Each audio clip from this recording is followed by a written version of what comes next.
Well, this is what I got to work with, whether I like it or not. We are about to pick up the creature from the Black Lagoon.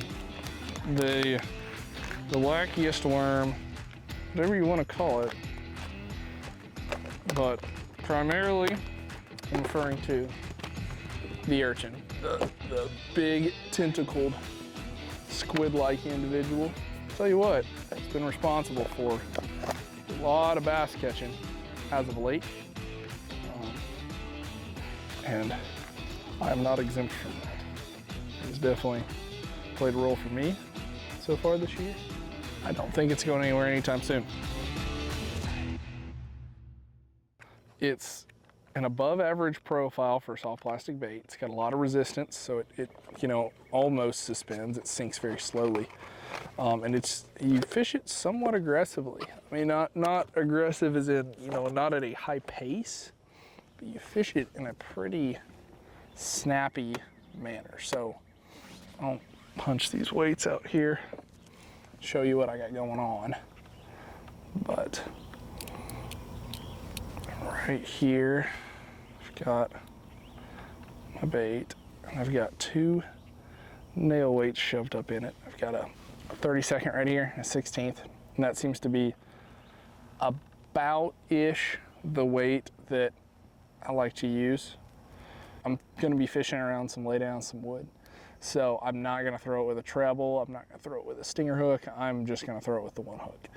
Which means you're gonna have to let them have it for a second before you hook them, because you know this bait can at times have a very poor hookup ratio. So with this urchin bait, it is unlike anything that I've ever seen before. It's unlike anything the bass have ever seen before. So the uniqueness factor of it is definitely a really powerful tool for trying to generate bites. The other thing about it is it's a very slow rate of fall, which means that on a tight line, because of how resistant this bait is to movement, how thick it is, and that really hard, very buoyant plastic, whenever I snap it and hang it tight, that bait will just kind of stay in place. And as a result, it's just really hard for those fish to ignore. Bass love a suspending or almost suspending profile. It just, something about it engages their curiosity really well. And this bait definitely, the way I've got it rigged, falls in that category. And hold up, wait a minute. I think we're about to catch one, actually. Got her, yep. Right there on a stump, set up right on top of it. And that's kind of the perfect situation for this bait. You know, because of the fact that you can almost suspend it, almost suspended baits or suspended baits are very well suited for fishing for fish around objects, because fish around objects generally want to stay around that object. That's where they're at, that's their home. And allows you to throw it out there, pop it around, and engage fish really well in small windows, in little distances, short distances.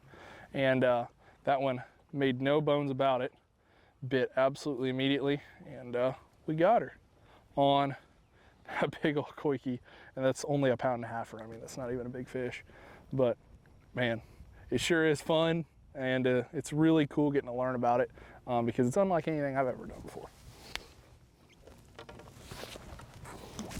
Okay. So the way I like to fish it, which, I mean, with this bait being a soft plastic bait, it technically does not have a box you have to put it in. The way I like to fish it is I almost fish it like a soft plastic glide bait. Like I'm gonna throw it on some bigger line, throw a bigger hook, throw like a 2/0 hook, and I'm gonna throw it around cover. I like throwing it at fish relating to objects and trying to draw curiosity by snapping that bait in their face. So I'm gonna be fairly reactive with it. I'm gonna throw it out there. I'm gonna let it fall down to where I think they're living, and I'm just gonna give it a quick snap on slack, kind of like you would a jerk bait. Ooh, ooh, ooh. Gosh, there's like 25 of them. Biggin. I mean, she's got it choked too. She's got it crunched. Get over here, yeah! Look at that. I think she wanted it. Look at that, absolutely gone. I saw like 2 fish fire up on this point. I'm just popping it. And they both came up and engaged. They didn't bite, but engaging those fish was enough to draw the attention of a group that was sitting on the bottom a little bit further out that I couldn't see at all. I mean, I'm looking out there on scope. I can't see them at all.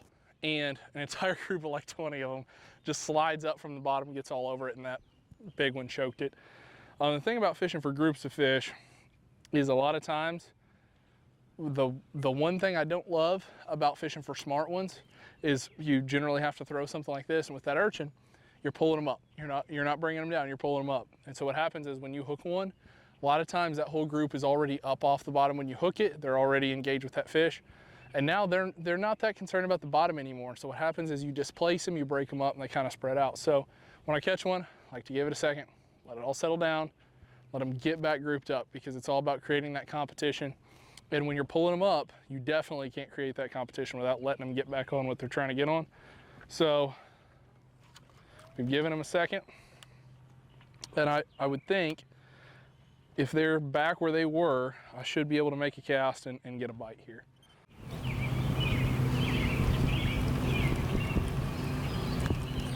Ooh, here comes one, here comes one, here comes one. Dang.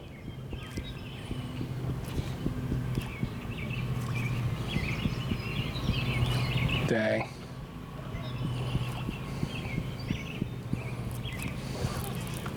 They don't stay dumb for long.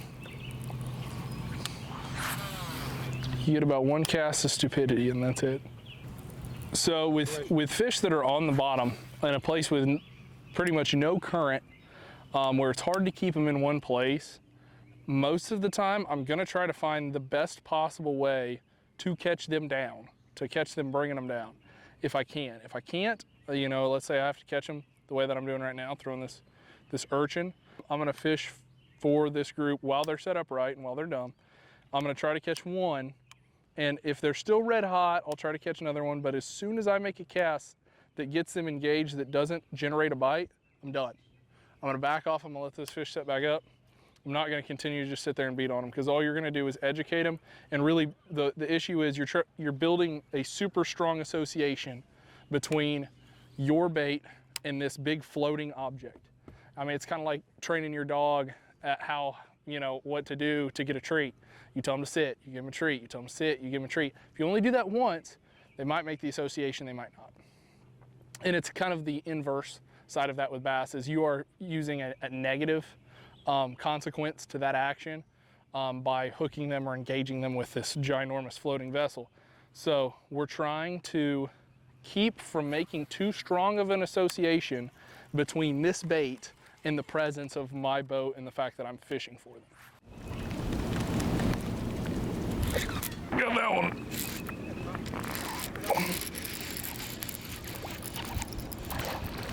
It's a decent one.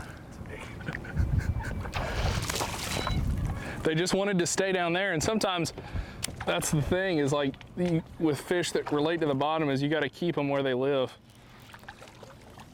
That's a decent little one.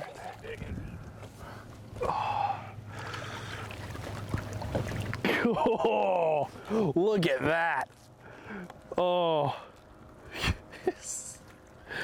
That silly little ball of tentacles has captured another great big one. That is a unit there, holy cow.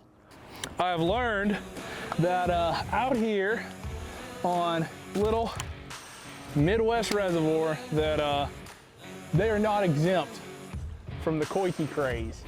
The urchin is, I tell you what, it's garnered a lot of attention and it's garnered a lot of praise, and it's, you know what, it's earned my respect again. Man, it's unbelievable how much just showing them something different in the category, you know, that is suspending baits, almost suspending baits, you know, that category of baits that just really compel their attention. It's amazing how powerful those can be. I mean, I spent hours trying to get a bite, and pretty much as soon as I picked up the Urchin, I mean, I picked it up about an hour and a half ago, and we've caught 5 of them, an almost 6-pounder, a couple solid ones to go with it. Like, it's pretty crazy how powerful this bait can be at making the non-compelling bass fishing experiences pretty darn impressive. I've been wildly impressed with this bait, and today was another testament to that. I mean, I've never been out here, and I tell you what, I would imagine they're gonna learn their lesson on this bait out here before too awful long. But so far, glad to have gotten a day out of it for sure. It was a good time coming out here, poking around, and reeling in a few on the creature.